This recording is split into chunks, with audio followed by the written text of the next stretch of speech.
नमस्ते, नमस्ते दोस्तों। आज हम लोग 10 हैबिट्स के बारे में बात करेंगे जो ये प्रूव करेगा कि आप फ्यूचर में बहुत सक्सेसफुल होने वाले हैं, बहुत ही अमीर बनने वाले हैं, पैसे से भी और ज़िंदगी से भी। 10 habits that will make sure that you are future wealthy. ठीक है?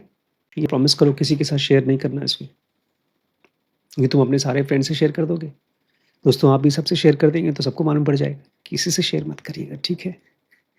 बहुत सिंपल हैबिट्स हैं और मुझे लगता है जैसे कि ज़्यादातर हैबिट्स के साथ में होता है, हर किसी की ये हैबिट्स बचपन से नहीं होती हैं। इनफैक्ट नेगेटिव हैबिट्स बहुत आसानी से बन जाती हैं और ये हैं बहुत ज़्यादा पॉजिटिव हैबिट्स। और ये जिनके अंदर होगी वो केवल खुद ही सक्सेसफुल नहीं होंगे, वो नई-नई मार्केट, नई-नई इंडस्ट्रीज़ बनाएँगे, ढेर सारी नौकरियाँ प्रोड्यूस करेंगे। ठीक है? बहुत ही सिंपल है। सबसे पहली हैबिट है, they think about problems more than money. ज़्यादातर लोग ये सवाल पूछते हैं कि मैं कितना पैसा बना सकता हूँ, लेकिन जो लोग फ्यूचर में बहुत अमीर होने वाले हैं वो पूछते हैं what problem can I solve. कौन सी प्रॉब्लम मैं सॉल्व कर सकता हूँ। और जैसे कार चलाते हैं तो आप देखते हैं कि कितना किलोमीटर पहुँच गया हूँ मैं। वो किलोमीटर या वो पेट्रोल की रीडिंग आपका स्कोर कार्ड है ये जानने के लिए कि कितनी दूरी हमने पहुँचे हैं, लेकिन वो गोल नहीं होता। तो आपके लिए भी उस प्रॉब्लम को सॉल्व करना एक गोल है। पैसा केवल एक स्कोर कार्ड है। इसलिए जब मैंने आपको उस दिन सुना अपने फ्रेंड से बात करते हुए कि मैं तो फ्यूचर में बिलियनर बनूंगा, तो मुझे बहुत ही अजीब लगा, क्योंकि money can never be a goal. क्योंकि जिस आदमी का भी मनी गोल होता है, यूजुअली वो उस तक पहुंचता ही नहीं। उसके दिमाग में हमेशा यही चलता रहता है कि मैंने अभी मेरी सैलरी कितनी है, अगले साल कितनी होगी, अगले साल कितनी होगी। और वो उस टाइप के स्किल्स इकट्ठे नहीं कर पाता जो दुनिया के बड़े-बड़े प्रॉब्लम्स को देख भी पाए, उसको एड्रेस कर पाए।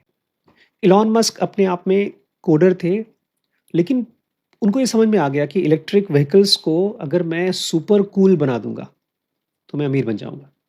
लेकिन साथ ही साथ उनको ये भी समझ में आ गया, अगर मुझे सुपर कूल बनाना है कार्स को, तो रॉकेट इंडस्ट्री में घुसना पड़ेगा।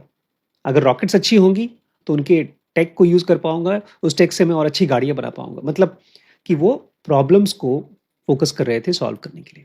स्टीव जॉब्स क्या कर रहे थे? आज हम लोग जो कॉमन मैन सुपर कंप्यूटर लेकर जेब में घूमते हैं, उसको आसान कर रहे थे लोगों के लिए। और जेफ बेज़ोस क्या कर रहे थे? कस्टमर के लिए कितना आसान हो जाए, बटन दबाया घर पे सामान। बल्कि ऐसा कर दिया है कि नींद में आजकल मैं बटन दबाता हूँ और पता नहीं चलता जो किताब मैं खरीद चुका हूँ दोबारा खरीदता हूँ। इतना आसान कर दिया जेफ बेज़ोस ने। तो फर्स्ट हैबिट क्या है? They focus on problems more than money. हाँ, they think about problems more than money. इसलिए अगली बार अगर पैसे का ख्याल आए कि मैं कितना अमीर बनने वाला हूँ, जहाँ जाओ आप तो गरीब ही रहने वाले हो। दूसरा है, they read and learn continuously. मैंने देखा है इसको, ज़्यादातर लोग अपने स्कूल के बाद, कॉलेज के बाद पढ़ना बंद कर देते हैं, सीखना बंद कर देते हैं। लेकिन जो लोग भविष्य में जाकर बहुत अमीर बनने वाले हैं, वो दसियों साल तक के लिए, डेकेड्स के लिए स्टूडेंट्स रहते हैं। वॉरेन बफेट आज तो 90 प्लस हो चुके हैं, लेकिन आज भी अपना दिन भर का टाइम कहाँ खर्च करते हैं? Reading, reading, reading. चाहे किताबें पढ़ते हों, चाहे लोगों को पढ़ते हों। और चार्ली मगर अपने आप को क्या बुलाते हैं? मैं लर्निंग मशीन हूँ। इतना ज़्यादा सीखने के बाद भी, सक्सेसफुल होने के बाद भी, ये दसियों साल तक, स्कूल के बाद उनकी मेन पढ़ाई चालू होती है। नॉर्मल बच्चे केवल धक्का मार मार के पढ़ते हैं, जैसे एक धक्का मारने वाली गाड़ी होती थी पुराने ज़माने में, ऐसे ही वो स्कूल के बच्चे होते हैं। लेकिन ये लोग जैसे ही स्कूल खत्म हुआ, वो छुप छुप के पढ़ाई करते हैं, अपने हिसाब से पढ़ाई करते हैं। The exact book matters less than the habit of continuous reading. और इससे फर्क नहीं पड़ता है कि कौन कौन सी किताब आपने पढ़ी है। इंपॉर्टेंट ये है कि ये लोग जो भविष्य में बहुत अमीर होते हैं, the continuous habit of reading, इनको दिन में सबसे मेन काम जो पसंद है, रीडिंग लर्निंग, रीडिंग लर्निंग। इसका मतलब मैं भविष्य में अमीर बनने वाला हूं। नाइस।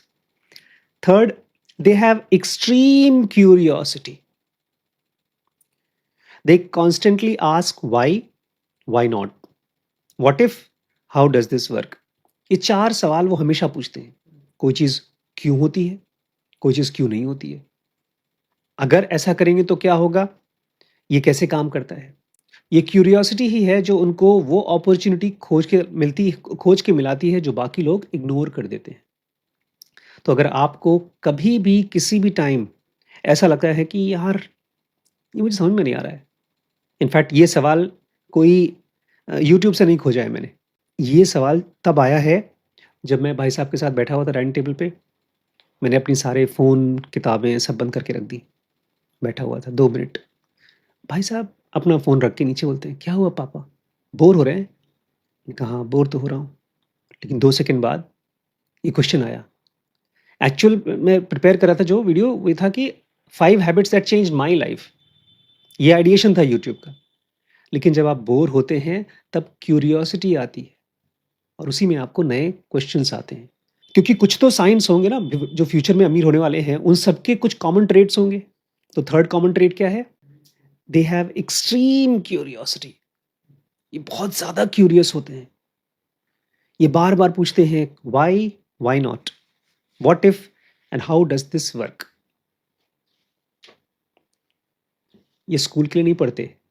ये इनके दिमाग में खुजली चलती रहती है चीज़ों की कि क्यों होता है? क्यों नहीं होता है? आखिर ये ज़मीन क्यों महँगी मिल रही है? इस चीज़ का ये रेट क्यों है? सोना नीचे क्यों गया? आखिर लोग ज़मीनें लीज़ पर क्यों लेते हैं? खरीदते क्यों नहीं है? ढेर सारे ऐसे सवाल हैं जो केवल फ्यूचर का रिच बच्चा ही पूछ पाएगा। उसको बहुत खुजली होती है, एक्सट्रीम क्यूरियोसिटी जानने की। Fourth, they have a habit of thinking long term. हम में से ज़्यादातर लोगों को, पेरेंट्स को, चाहे बच्चों को रिजल्ट चाहिए इसी महीने। कौन सी पढ़ाई पढ़ाई ठीक से हो रही है कि नहीं हो रही है, एग्ज़ाम में अच्छे नंबर आए कि नहीं आए, जॉब लगी कि नहीं, सैलरी मिलेगी कि नहीं मिलेगी, प्रमोशन मिलेगा कि नहीं मिलेगा, ये सामान मैं खरीद पाऊँगा कि नहीं खरीद पाऊँगा। और जो लोग फ्यूचर में बहुत अमीर होने वाले हैं, उनका प्रोसेस ही, थिंकिंग प्रोसेस ही चलता है 5 से 20 साल फ्यूचर में। ये 5 साल में मैं क्या कर पाऊँगा? क्या सीख पाऊँगा? मैं कौन से कनेक्शंस बना पाऊँगा? इसको आप ऐसे कह सकते हैं, जो अमीर बनने वाले हैं उनका फार्मर माइंडसेट है। फार्मर कैसे करता है? सीड प्लांट करता है, फसल उगाता है, बाद में फसल काटता है। और हंटर माइंडसेट क्या सोचता है? अभी के अभी शिकार कर लूँ और पा जाऊँ अपना। Example, building a brand. अगर आपको ब्रांड बनाना है तो उसके लिए चाहिए होगा long term thinking. Building a network, क्या ऐसा कोई क्लोज फ्रेंड्स का नेटवर्क है, या इंपॉर्टेंट लोगों का नेटवर्क है, या क्यूरियस लोगों का नेटवर्क है जिसमें आप जुड़े हुए हैं।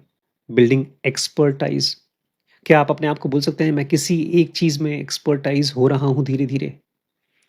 एंड बिल्डिंग ट्रस्ट, क्या ऐसा हो सकता है कि मैंने आपको कोई काम दिया हो और वो पक्का हो जाए?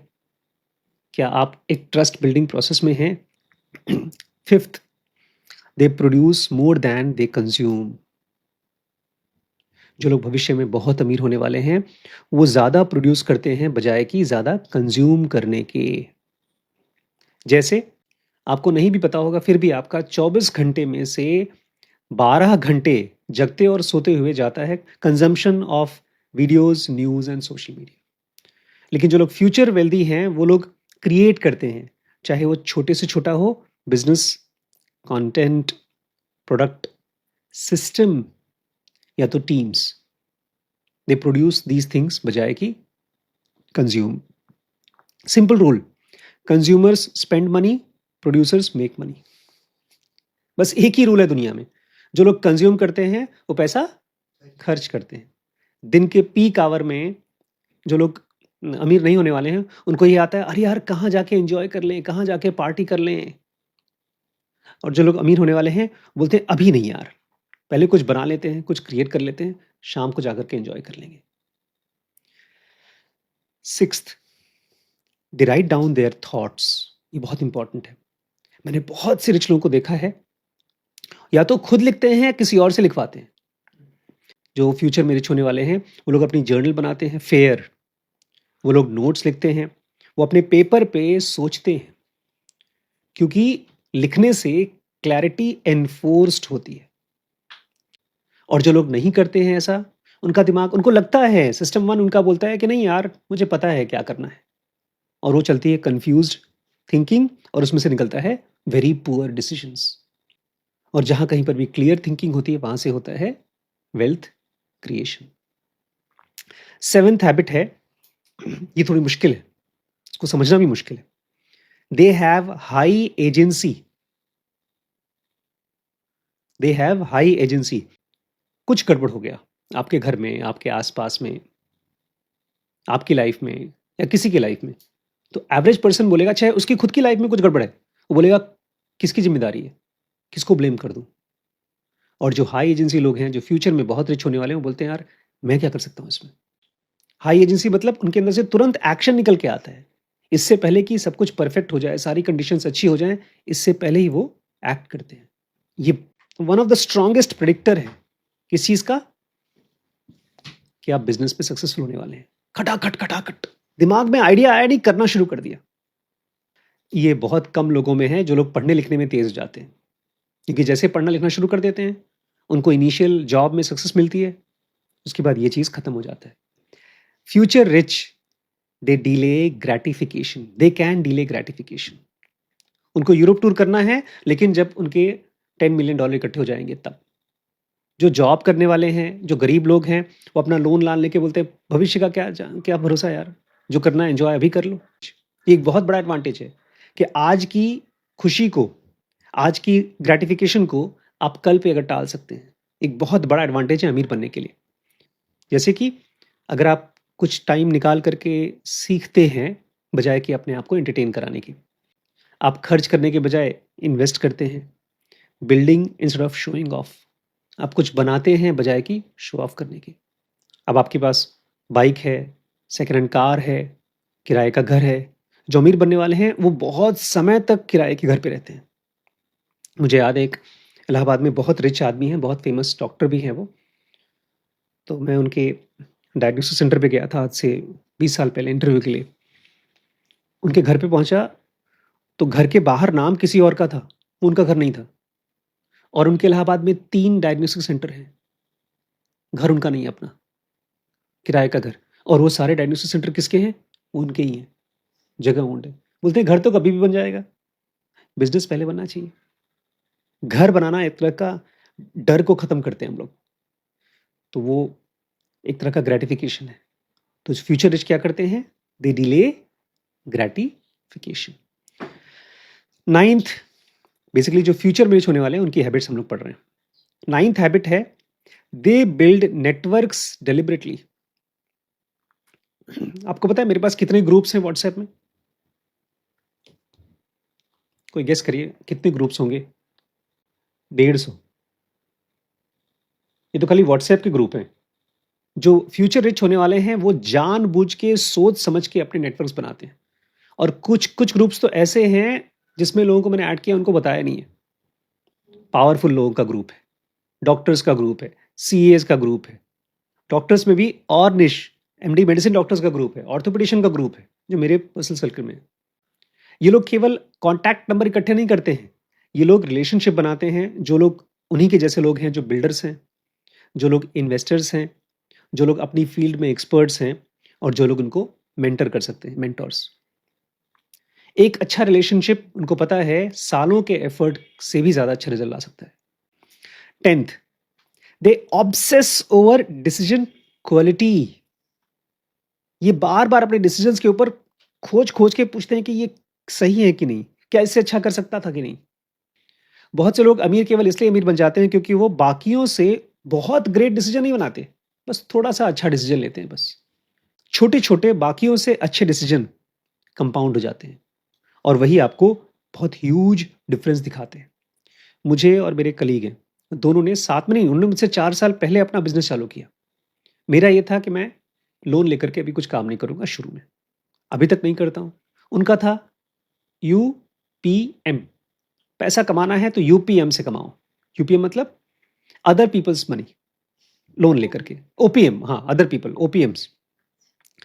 उसका डिफरेंस ये है कि उन्होंने 4 सेंटर खोले, उसमें से 2 बेच दिए, 3 गाड़ियां खरीदी, उसमें से 2 बेच दी, 2 घर खरीदे, उसमें से 1 बेच दिया।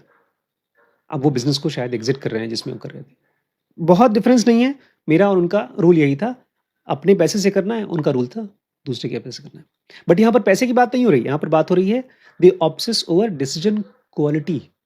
आपको बाकियों से बहुत अच्छा डिसीजन नहीं लेना है, थोड़ा सा अच्छा लेना है बहुत समय तक के लिए। अब मान लीजिए मैं आपसे कहूं कि इसमें से केवल 3 हैबिट पिकअप करना है, तो किसको आप पिकअप करेंगे? अगर 3 ही पिकअप करना है, 10 याद नहीं है। सबसे पहला लिखो हाई एजेंसी। हाई एजेंसी ये एक हैबिट है। हाई एजेंसी मतलब मैं क्या कर सकता हूं? आई विल फाइंड अ वे। इनको अगर काम दे दो या प्रॉब्लम दे दो तो ये उसमें कुछ ना कुछ करते ही हैं, बल्कि दूसरे की प्रॉब्लम में तब भी अपना दिमाग लगाकर काम करते हैं। High agency. दूसरी हैबिट कंटिन्यूअस लर्निंग। इनकी हैबिट होती है सीखने की। I don't know enough yet. इनको हमेशा ये फीलिंग आती है कि मुझे अभी भी सब कुछ नहीं पता, अभी भी सब कुछ नहीं पता। और थर्ड, लॉन्ग टर्म बिल्डिंग। ये कभी भी शॉर्ट टर्म में नहीं सोचते, लॉन्ग टर्म में सोचते हैं। मैं ऐसे रिवॉर्ड्स के लिए काम करने को तैयार हूं जो सालों के बाद मिलते हैं।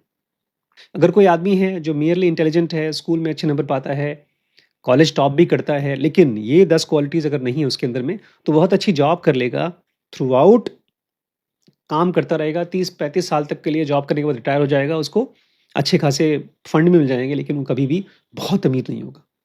वो दूसरों को नौकरी पे नहीं रखेगा, क्योंकि उसके अंदर हाई एजेंसी नहीं है।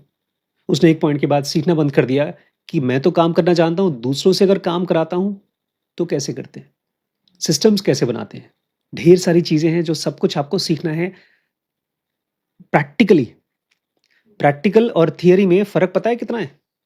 मैंने आपको एक मैप दे दिया पहाड़ का और आपको रास्ता बता दिया, ये रास्ता है ऊपर चढ़ने का। बस अब करना क्या है? चढ़ जाओ माउंट एवरेस्ट पे। सारा रास्ता क्लियर है। वो है प्रैक्टिकल और ये है थियरी। और इसके लिए ये लोग हमेशा खोजते रहते हैं मेंटोर्स, मेंटोर्स, मेंटोर्स।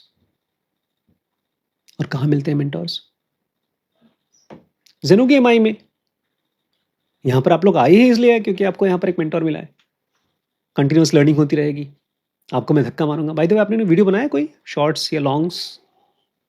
तो अरे हम लोग सीईओज के वीडियोस बना रहे हैं, स्केल अप के वीडियोस बना रहे हैं, कोई शॉर्ट्स भी नहीं ट्राई किया। कोई बात नहीं, आपके अंदर एजेंसी नहीं है ना। जिसके अंदर एजेंसी होती है वो काम करता है, उसके पास हमेशा काम करने के लिए टाइम होता है। वो कंटेंट कंज्यूम कम करता है ना।